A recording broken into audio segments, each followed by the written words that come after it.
तुम्हारी बकरी की टांग टूट गई तो मैं इसका जिम्मेदार नहीं, मैं तो घास काट रहा था। चले जाओ वरना ना मार दूंगा। चरवाहा समझ नहीं सका कि घसियारा नाराज क्यों हो रहा है। उसने एक आदमी को आवाज दी जो घोड़े पर सवार था और कहा, मैं बहरा हूँ, मुझे समझ नहीं आता कि ये मेरा तोहफा कबूल क्यों नहीं कर रहा। मैं बहरा हूँ, मुझे समझ नहीं आता कि ये मेरा तोहफा कबूल क्यों नहीं कर रहा। उसके बाद चरवाहा और घसियारा दोनों उस मुसाफिर से चला चला कर बातें करने लगे।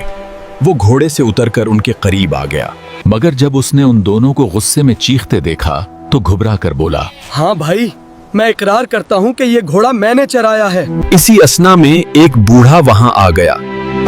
घसियारा दौड़कर उसके पास पहुंचा और बोला, मोहतरम बुजुर्ग, मैं बहरा हूँ, इसलिए नहीं समझ सकता कि ये दोनों क्या कह रहे हैं।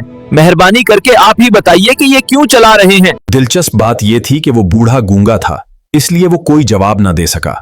वो उन सब के करीब आकर उनके चेहरों को गौर से देखने लगा। कुछ देर बाद तीनों बहरे खामोश हो गए। बूढ़ा उनके चेहरों को घूरता रहा। उसकी आंखें स्याह और चमकदार थीं।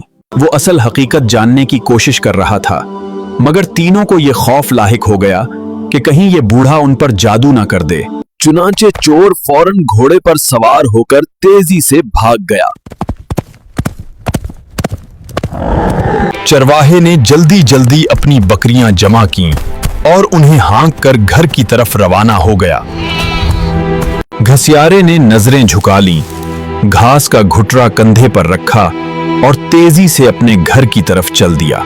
बूढ़ा उन्हें जाते देखता रहा और चंद लम्हों बाद वो भी वहां से चला गया।